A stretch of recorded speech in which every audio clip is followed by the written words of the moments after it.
but the children know how he came to life one day.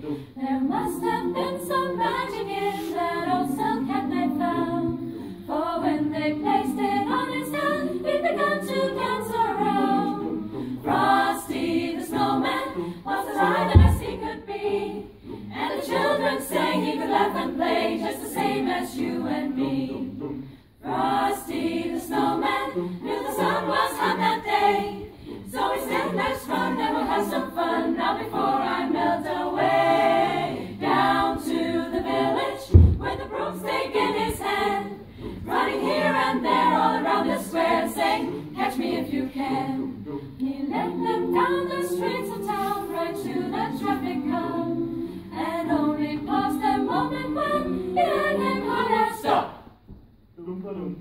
Frosty the Snowman had to hurry on his way.